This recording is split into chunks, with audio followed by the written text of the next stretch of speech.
Photographer minister Komatireddy గారికి, ఈ అవార్డుకి chairperson అయిన జయసుధ గారికి, అలాగే జ్యూరీ మెంబర్స్ అండ్ మీడియా వారికి అందరికీ స్వాగతం.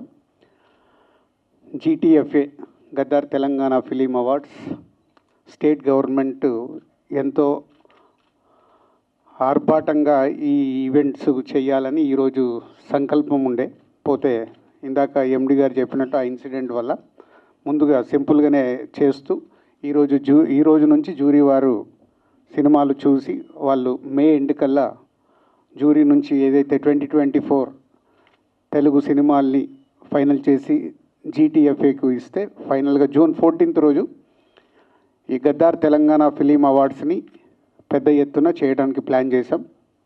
సో దానికి డిప్యూటీ సీఎం గారు బట్టి విక్రమార్క గారు, అలాగే ఫిల్మాటోగ్రఫీ మినిస్టర్ కోమటిరెడ్డి వెంకటరెడ్డి గారు, సో వాళ్ళ ఆధ్వర్యంలో స్టేట్ గవర్నమెంట్ సీఎం గారి ఇన్స్ట్రక్షన్ మీద చాలా గ్రాండియర్గా చేయాలని ప్లాన్ చేస్తున్నాం. సో దానికి ఈరోజు మొదటి రోజు. సో మీ అందరికీ వెల్కమ్.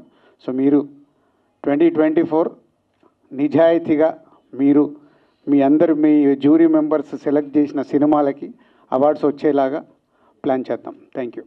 చాలా బాధాకరమైన రోజు నిన్నటి రోజు. ప్రపంచ శాంతి దూతగా 88వ సంవత్సరం, దాదాపు అంటే 70 సంవత్సరాలు శాంతి కొరకు, ప్రజల కొరకు, ప్రభువు సేవ కోసం చేసిన వ్యక్తి ఈ లోకాన్ని వెళ్ళిపెట్టడం జరిగింది.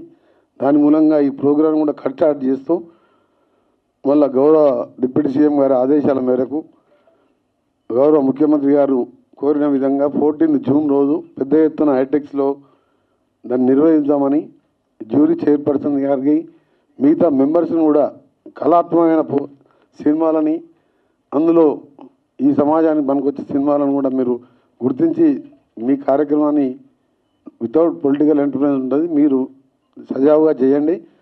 2011 తర్వాత మొట్టమొదటిసారి తెలంగాణ రాష్ట్రంలో ఈ అవార్డు కార్యక్రమం గద్దర్ గారి పేరు మీద ఏర్పాటు చేసుకోవడం చాలా సంతోషకరం. గద్దర్ అంటే ఒక మామూలు వ్యక్తి కాదు, ఆయన ఒక శక్తి. అట్టడుగు ప్రజల నుంచి తెలంగాణ ఉద్యమం వరకు పేద ప్రజల కోసం పోరాటం చేసిన వ్యక్తి కాబట్టి ఎవరైనా విమర్శలు చిన్న చిన్నవి వచ్చినా వారి పేరు మీద నిలబెట్టుకోవాలని ఒక నిర్ణయం తీసుకున్నాం మేము.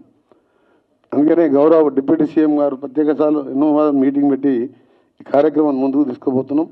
తప్పకుండా మనం 14 ప్రోగ్రాం సక్సెస్ చేసుకొని ఇక ముందు కూడా తెలుగు చలనచిత్ర రంగాన్ని హైదరాబాదులో అన్ని విధాలుగా ప్రోత్సహించడానికి మా ప్రభుత్వం సిద్ధంగా ఉందని తెలియజేసుకుంటూ మరొకసారి పోప్ ఫ్రాన్సిస్ గారికి నివాళులు అర్పిస్తూ ప్రభు ఆశ వారికి ఆత్మకు సంతృప్తి కలవాలని కోరుకుంటూ ముఖ్యంగా ఉంటాయి.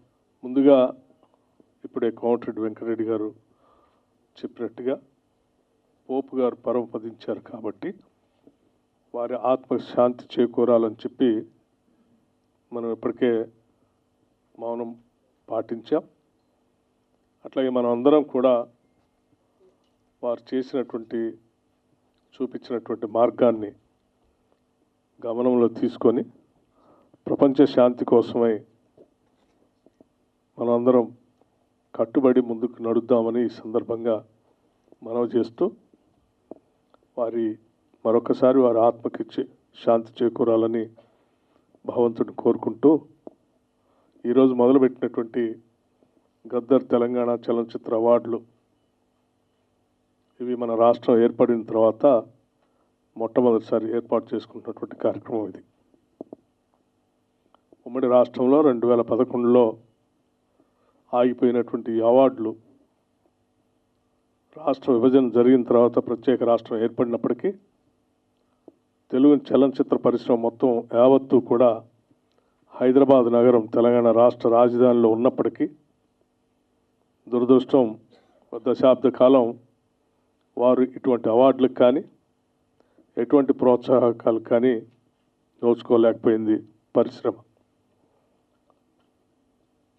మొదటి నుంచి కూడా సమాజంలో అంతర్భాగమైనటువంటి కళలు, ఈ కళల్ని మన సంస్కృతిని కూడా మీడియా ద్వారా, ముఖ్యంగా సినిమా ద్వారా ఖండాంతరాలకు వ్యాప్తి చేసినటువంటి తెలుగు సినీ పరిశ్రమని అనాదిగా ఆనాటి కాంగ్రెస్ ప్రభుత్వాలు ప్రోత్సహిస్తూ వచ్చాయి. ఎక్కడో దూరంగా ఉన్నటువంటి తెలుగు సినిమా పరిశ్రమని హైదరాబాద్ నగరాన్ని తీసుకొచ్చినటువంటి ఆనాటి కాంగ్రెస్ ముఖ్యమంత్రులు తప్పనిసరిగా మనం అందరం గుర్తు చేసుకోవాల్సినటువంటి అవసరం ఉంది. వారి హయాంలోనే ఇక్కడ పరిశ్రమను తీసుకొని రావడం కోసం వారు చేసినటువంటి ప్రయత్నం, ఇక్కడ పరిశ్రమ స్థిరపడటానికి కావాల్సినటువంటి సినిమా స్టూడియోలు, ఫిలిం నగర్ ఏర్పాటు కానీ, ఇతరత్ర కార్మికుల కోసం ఏర్పాటు చేసినటువంటి కార్యకలాపాలు కానీ, హౌసింగ్ సంబంధించినటువంటి కార్యక్రమం కానీ, ఇవన్నీ కూడా ఆనాటి కాంగ్రెస్ ప్రభుత్వాలు ఈ పరిశ్రమని ముందు తీసుకొని పోవడం కోసం శాయశక్తులా ప్రయత్నం చేశారు. ఇప్పుడు కూడా ఈ మీడియా అత్యంత బలమైంది. సమాజానికి ఉపయోగపడేటట్టుగా కథలు కథనాలతో సినిమాలు తీస్తూ సమాజ అభివృద్ధి కోసం, సమాజంలో ఉన్నటువంటి పరిస్థితుల్ని ఆకలింపు చేసుకొని విలువలను ప్రోత్సహించడం కోసం చాలా బలంగా ముద్ర వేసేటువంటి ఈ మీడియాని మనం ఎప్పుడు కూడా కాపాడుకుంటూ ముందుకు పోవాల్సినటువంటి అవసరం, బాధ్యత పాలకులపైన ఉంది. నిత్యం సమాజ పరివర్తన కోసం, తద్వారా ప్రజల జీవన స్థితిగతులు మెరుగుపడటం కోసం, విలువలతో కూడినటువంటి సమాజ నిర్మాణం కోసం బలంగా ఉపయోగపడేటువంటి ఈ తెలుగు సినీ పరిశ్రమని బాధ్యత కలిగినటువంటి ప్రభుత్వాలు ప్రోత్సహిస్తూ వాటి ద్వారా ప్రజల సందేశాన్ని ఇప్పించాల్సినటువంటి అవసరం కూడా ఉందని ఈ ప్రభుత్వం భావిస్తూ ఉంది.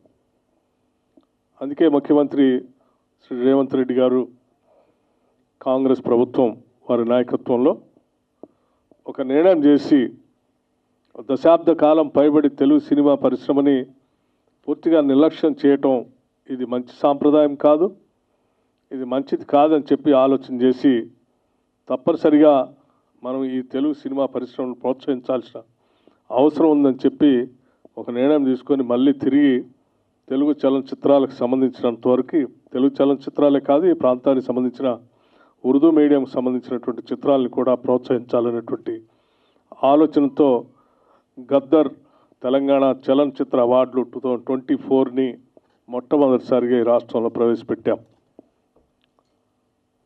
దీనికి చాలా కారణాలు కూడా ఉన్నాయి. గద్దర్ తెలంగాణ చలనచిత్ర అవార్డులు అని అంటే తెలంగాణ సంస్కృతి, తెలంగాణ గుండె చప్పుడిని తన కళల ద్వారా విశ్వవ్యాప్తం చేసినటువంటి మహానుభావుడు గద్దర్.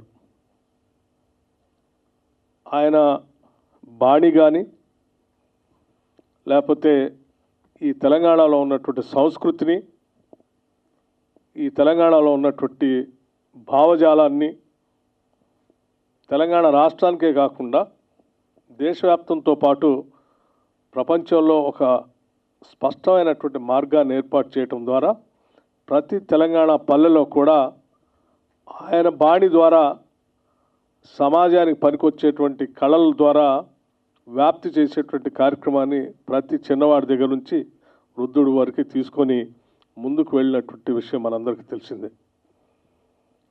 ఒక శతాబ్దానికి ఒక మనిషి అటువంటి వాళ్ళు పుడతారు.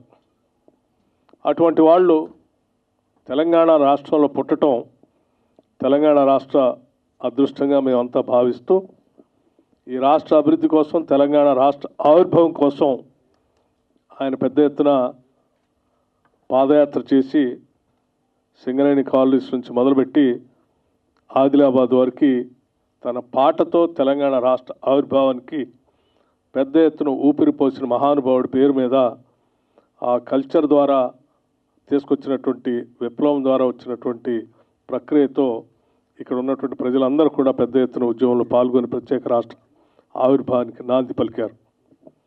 అటువంటి వ్యక్తి పేరు మీద